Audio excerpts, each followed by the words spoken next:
আফগানিস্তান দেশটাকে দেখতে যেমন তেমন হলেও আফগানিস্তানের বিয়ে মুসলিম দেশগুলোর মধ্যে সবথেকে ধুমধামভাবে হয়ে থাকে। আফগানিস্তানের বিয়েতে সাধারণত তাদের ঐতিহ্যবাহী খাবার কাবুলি পোলাও রান্না করা হয়। বড় আকারের বিয়েতে ৩,০০০-এর বেশি মানুষের জন্য এই কাবুলি পোলাও রান্না করা হয়। সাধারণত কয়েকজন অভিজ্ঞ রাঁধুনি মিলে এই কাজটি করেন, যাদের বলা হয় উস্তাদে পোলাও বা প্রধান রাঁধুনি।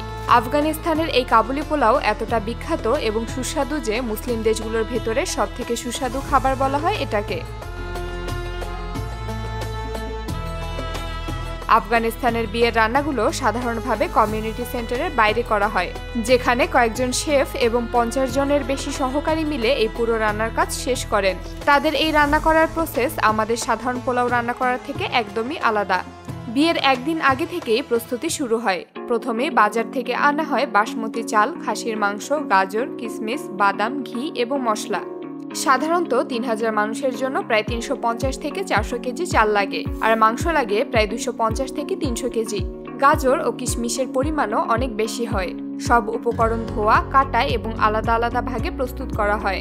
বিয়ের দিন ভোরবেলা থেকেই রান্নার কাজ শুরু হয়। পুরো রান্না ও পরিবেশনের প্রক্রিয়া প্রায় ১০ থেকে ১২ ঘন্টা ধরে চলে। খোলা মাঠে বিশাল ধাতব ডেক বসানো হয়, নিচে বড় বড় কাঠের আগুন জ্বালানো হয়। প্রথম ধাপে বড় ডেগে মাংস সেদ্ধ করা হয়। এতে শুধু পানি না, সাথে দেওয়া হয় পেঁয়াজ, এলাচ, দারচিনি, গোলমরিচ, লবণ এবং কিছু ঘি। মাংস নরম হয়ে এলে আলাদা করে তুলে রাখা হয় এবং সেই মাংসের ঝোল পরবর্তী ধাপে ব্যবহৃত হয়। দ্বিতীয় ধাপে আলাদা বড় ড্যাগে ঘি গরম করা হয়। সেখানেই কুচি করে কাটা গাজর ভাজা হয় যতক্ষণ না হালকা সোনালী রং আসে। তারপর সেই ঘিতেই কিশমিশ ভাজা হয়। তারপর বাদাম দেওয়া হয়, যা পোলাওর উপর ছিটিয়ে দেওয়ার জন্য ব্যবহৃত হবে। এগুলো আলাদা ট্রেতে তুলে রাখা হয় যাতে ঠান্ডা হয়ে মুচমুচে হতে থাকে। তৃতীয় ধাপে শুরু হয় চাল রান্না। তুলে রাখা সেই মাংসের ঝোল দিয়ে চাল আধা সেদ্ধ করা হয়। এরপর বড় বড় ডেগে চালের স্তর এবং মাংসের স্তর একসাথে সাজানো হয়। এক স্তর চাল, তার উপরে কিছু মাংস, তারপর আবার চাল। এইভাবে পর্যায়ক্রমে স্তর বসানো হয়।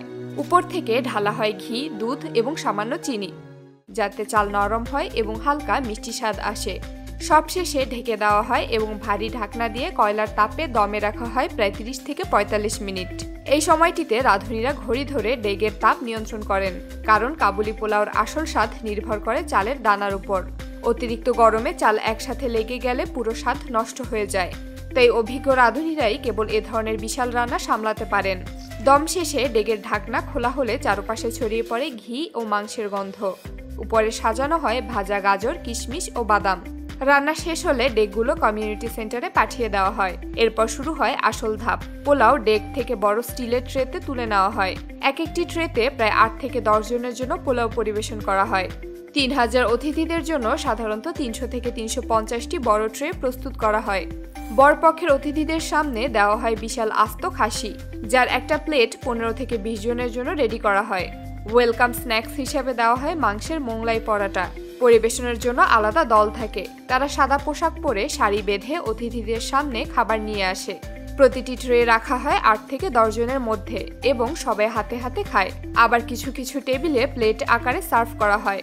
বড় বিয়েতে একজন প্রধান সার্ভার থাকে, যিনি বারবার পোলাও, মাংস বা দই পরিবেশন করেন।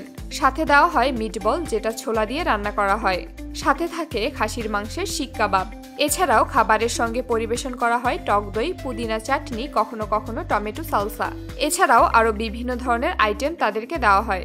কাবুলি পোলাওর সাথে আফগানরা সবসময় টক দই খেতে বেশি পছন্দ করেন। আফগান বিয়েতে শুরু থেকে শেষ পর্যন্ত সবকিছুই খুব গোছানো এবং পরিপাটি। মেহমানরা আসেন, খাওয়া দাওয়া করেন, কোনো প্রকার ঝামেলা ছাড়াই বিয়ের সম্পূর্ণ কাজ সম্পন্ন হয়, যা সাধারণত আমাদের দেশে বিয়েগুলোতে দেখা যায় না।